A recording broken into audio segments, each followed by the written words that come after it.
Salam baik buat sahabat channel cerita lucu. Semoga menghibur. Yuk kita mulai ceritanya. Di suatu pagi yang cerah, ketika ayam belum selesai berkokok, dan langit pun masih terlihat seperti cat air yang dicoret-coret, ada sebuah cerita konyol yang dimulai di sebuah kota kecil di Jawa Tengah. Kota itu bukan kota besar yang banyak orang tahu, bukan kota yang terkenal dengan kuliner atau tempat wisata yang mewah, melainkan sebuah kota yang lebih dikenal dengan nama Brebes. Ya, Brebes, kota tempat banyak orang mengenal tentang telur asin dan bus Brebes. Di kota kecil ini, ada seorang pemuda bernama Udin. Udin bukanlah orang sembarangan. Walau terlahir dari keluarga yang sederhana, Udin memiliki mimpi yang luar biasa, menjadi santri yang sukses dan berilmu tinggi. Tentu saja, untuk mewujudkan mimpi itu, ia harus mondok, dan pilihan Udin jatuh pada pondok pesantren yang ada di Nganjuk, Jawa Timur. Bukan hanya karena kualitas pengajarannya yang bagus, tetapi karena mendengar kabar dari teman-temannya, pondok di sana katanya punya fasilitas Wi-Fi yang cepat. Wi-Fi di pondok? Beneran, pikir Udin. Baginya, ini adalah kesempatan emas untuk bisa main game dan nonton YouTube sepuasnya setelah seharian belajar agama. Namun, apa yang Udin bayangkan tentang pondok pesantren ternyata jauh berbeda dengan kenyataan. Setelah ia berkemas, membawa koper besar berisi pakaian dan buku-buku yang bahkan belum tentu ia baca, Udin berangkatlah menuju Nganjuk dengan menaiki bus umum yang terlihat seperti baru keluar dari film horor. Bus itu penuh sesak dengan orang-orang yang membawa segala macam barang. Ada yang membawa karung beras, ada yang bawa ayam dalam kandang, dan bahkan ada yang membawa mesin jahit. Udin, dengan niat baiknya, memutuskan untuk duduk di kursi pojok yang sepertinya aman. Tapi, ternyata kursi itu dipenuhi dengan bau yang kurang menyenangkan. Ya ampun, ini baru perjalanan pertama, kok udah begini? Perjalanan Brebes Nganjuk yang seharusnya memakan waktu sekitar 5 jam pun menjadi lebih panjang karena beberapa kejadian aneh. Di tengah perjalanan, bus tiba-tiba berhenti di sebuah warung. Wah, pas banget. Makan siang dulu, pikir Udin. Namun, yang terjadi justru sesuatu yang lebih aneh. Seorang penumpang tua tiba-tiba membuka jendela bus dan berteriak, "Nasi goreng! Nasi goreng! Ada nasi gorengnya enggak?" Tentu saja, penjual nasi goreng yang ada di warung itu bingung, karena yang dijualnya adalah soto, bukan nasi goreng. Tetapi, karena penumpang itu sudah terlanjur berteriak, semua penumpang bus ikut-ikutan teriak, "Nasi goreng! Nasi goreng!" Lalu, seperti keajaiban yang datang dari langit, sang penjual soto pun, dengan wajah bingung, menyodorkan semangkuk nasi goreng kepada penumpang itu. "Mbak, saya nggak jual nasi goreng, tapi ya, nggak masalah lah," katanya dengan canggung. Semua orang tertawa, bahkan Udin yang tadinya bingung juga ikut tertawa. Perjalanan terasa lebih ringan setelah itu. Akhirnya, setelah melewati perjalanan yang penuh dengan kejadian absurd, Udin pun tiba di Nganjuk. Ia disambut dengan suasana yang benar-benar berbeda. Tidak ada Wi-Fi secepat yang ia harapkan, dan pondok pesantren tempatnya belajar ternyata berada di tengah sawah, jauh dari keramaian kota. Begitu turun dari bus, Udin langsung disambut oleh seorang kiai yang ramah, yang mengenakan sorban putih besar dan jubah panjang. "Selamat datang.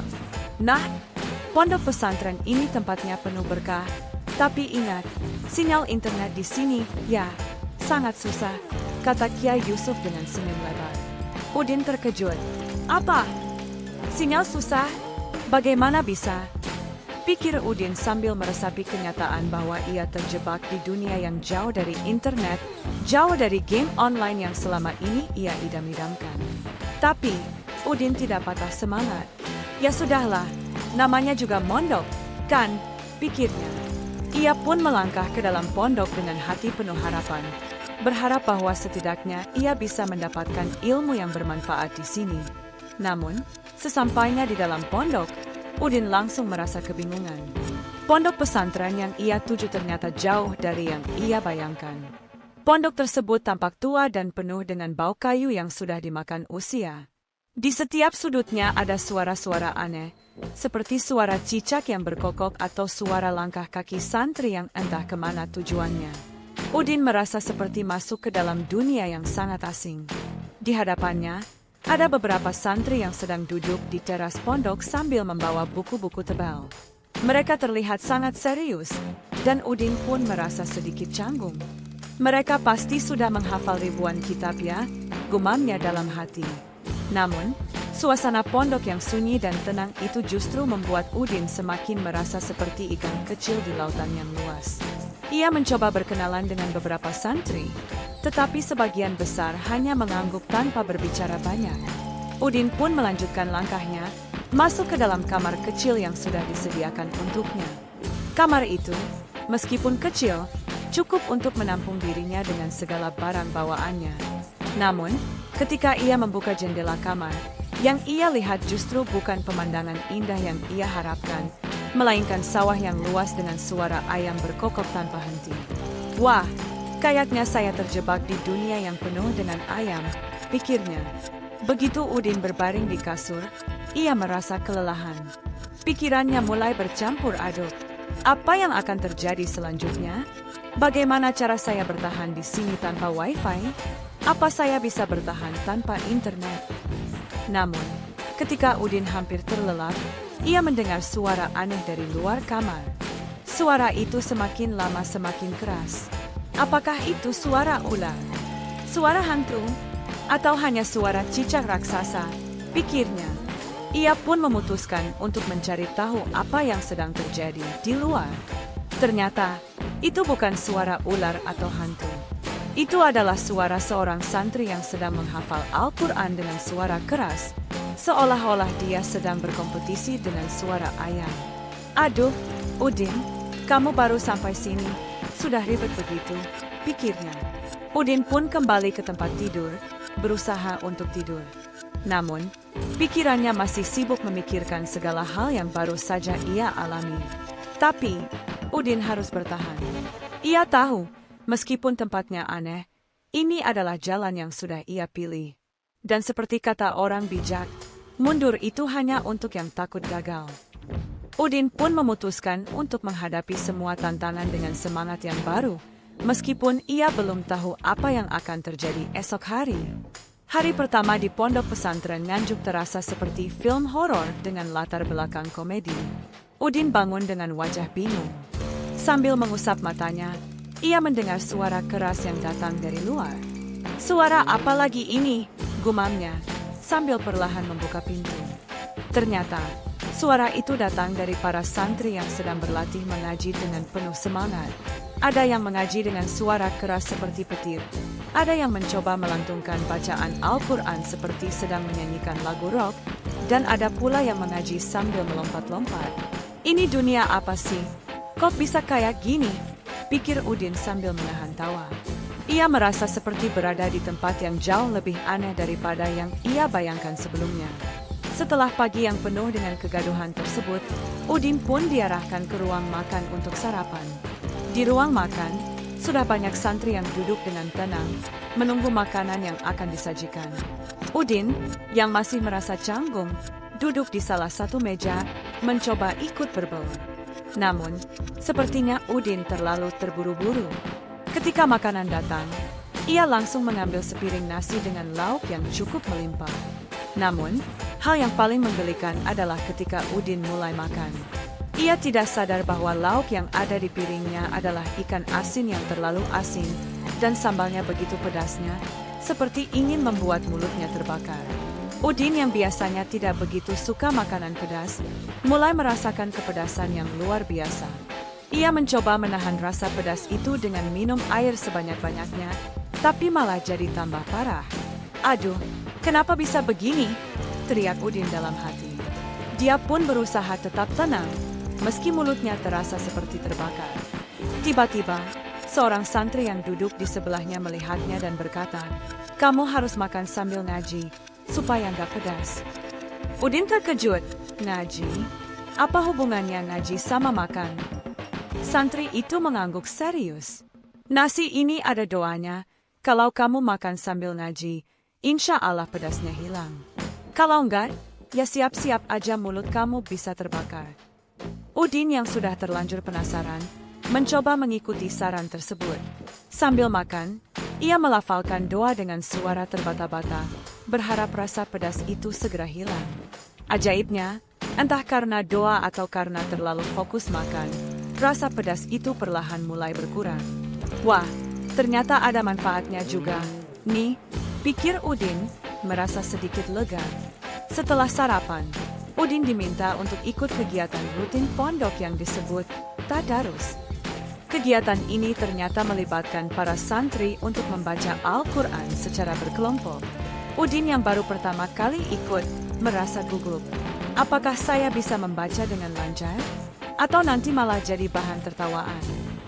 Namun, yang membuat Udin semakin bingung adalah suasana saat tadarus. Ternyata, ada tradisi unik di pondok ini. Setiap kali seorang santri mengaji, mereka harus menghafalkan surat-surat pendek dengan gerakan tubuh yang aneh. Ada yang mengangkat tangan kanan ke atas, ada yang berputar-putar, bahkan ada yang membaca dengan posisi jongkok seolah-olah sedang bersiap untuk lompat jauh. Udin yang melihat itu, langsung berpikir, ini kayaknya lebih mirip latihan calisthenics daripada tadarus, deh. Dan ketika giliran Udin tiba, ia merasa canggung sekali. Ia diminta untuk membaca surat Al-Fatihah, tetapi saat ia mulai membaca, suaranya terdengar aneh. Bismillahirrahmanirrahim, suaranya terlalu pelan dan agak tersendat-sendat. Tiba-tiba, seorang santri yang ada di sebelahnya berbisik, baca yang keras sedikit, nanti lebih lancar. Udin pun mencoba lebih keras, Bismillahirrahmanirrahim. Tiba-tiba, semua santri yang ada di sekitar Udin terdiam sejenak, dan ada yang mulai tertawa kecil. Udin bingung. Ada yang salah, tanyanya dalam hati. Ternyata, santri yang tertawa itu terkejut karena Udin membaca dengan suara yang menggelegar seperti orator. Waduh, ternyata saya malah jadi pusat perhatian, pikir Udin yang langsung merunduk malu. Namun, yang lebih konyol lagi adalah ketika seorang kiai datang dan memberikan pujian. Santri baru memang harus berani bersuara keras. Itu tanda semangat. Udin merasa senang, meskipun malu dan bingung. Pada siang hari, Udin diajak ke sebuah tempat yang disebut Musola Tengah Sawah. Saat pertama kali mendengar nama tempat itu, Udin langsung berpikir bahwa itu adalah tempat untuk bermeditasi atau berdoa dengan suasana yang tenang. Tetapi ketika ia sampai di sana, yang ia temui justru sawah yang luas dengan rumput yang tinggi. Di tengah sawah itu, ada sebuah musola kecil yang terlihat sangat sederhana. Tetapi, yang lebih membuatnya bingung adalah suara keras yang terdengar dari kejauhan. Ternyata, itu suara santri lain yang sedang latihan azan. Aduh, ini pondok atau studio rekaman, sih, pikir Udin sambil tertawa kecil. Ternyata, di pondok pesantren ini, ada tradisi unik yaitu semua santri harus belajar azan, bahkan kalau perlu berlatih dengan semangat para penyanyi pop. Saking kerasnya suara azan dari beberapa santri, Udin sampai merasa seperti sedang berada di konser musik rock. Dan benar saja, pada hari itu Udin ikut berlatih azan bersama beberapa santri lainnya. Suara azan yang keras membuat beberapa penghuni pondok, termasuk para hewan ternak, turut berkokok dan ikut membalas azan. Udin yang awalnya merasa aneh, akhirnya ikut tertawa melihat kekonyolan yang terjadi. Bahkan, beberapa santri ada yang azan dengan gaya Tarzan, seperti ingin berteriak-teriak dari pohon. Hari-hari berikutnya, Udin mulai merasakan betapa aneh dan uniknya kehidupan di pondok pesantren ini. Setiap kegiatan selalu diwarnai dengan aksi-aksi lucu yang mengundang tawa. Meskipun ia masih belum terbiasa dengan segala rutinitas yang ada, Udin mulai merasa bahwa pondok ini memiliki keistimewaannya sendiri. Mungkin, inilah yang disebut belajar dengan penuh keceriaan, pikir Udin. Namun, kisah Udin di pondok ini masih jauh dari selesai. Setiap hari, ia selalu disuguhi dengan kejadian-kejadian konyol dan tidak terduga. Dari kegiatan belajar yang penuh dengan kejutan, hingga bertemu dengan teman-teman baru yang memiliki karakter unik. Udin menyadari satu hal, meskipun pondok pesantren ini penuh dengan kekonyolan dan kejadian aneh, ia mulai menikmati setiap detiknya. Baginya, ini adalah perjalanan yang tak akan pernah ia lupakan. Hari-hari Udin di pondok pesantren Nganjuk semakin penuh warna dan kekonyolan yang tiada habisnya. Jika sebelumnya ia hanya mengalami kekacauan dalam belajar mengaji dan makan sambil berdoa, kini ia mulai benar-benar merasakan bagaimana suasana pondok yang penuh dengan kejutan-kejutan konyol yang membuatnya tertawa dan bingung sekaligus. Suatu pagi yang cerah, ketika Udin baru saja bangun tidur dan masih setengah tertidur, ia mendengar suara keras dari luar kamar. Ternyata, suara itu datang dari seorang santri bernama Joko, yang dikenal sebagai santri dengan keunikan luar biasa. Setiap pagi, Joko memiliki ritual yang tidak biasa. Ia selalu berlari-lari keliling pondok sambil membawa sebuah keranjang besar berisi daun kelor yang ia petik dari kebun. Apa yang Joko lakukan lagi nih? Pikir Udin. Ternyata, Joko bukan sedang berlari-lari tanpa alasan. Ia berlari sambil berteriak-teriak. Kelompok daunnya si Joko, siap melayani. Kelompok daunnya si Joko, siap melayani. Udin yang baru saja terbangun, melongok dari jendela dan melihat aksi Joko yang sangat aneh itu. Ternyata, Joko memiliki hobi aneh, yaitu menjadi pedagang daun kelor di pondok, walaupun tidak ada yang benar-benar membutuhkan daun kelor. Setiap hari, ia berkeliling sambil menawarkan daun kelor kepada teman-temannya dengan semangat yang luar biasa. Mau beli daun kelor? Enggak? Enggak usah bayar. Tapi harus ngaji dulu, teriak Joko sambil tertawa terbahak-bahak. Udin yang mendengar tawaran itu langsung tertawa. Joko ini dari mana ya? Kok bisa berpikir seperti itu? Gumamnya dalam hati.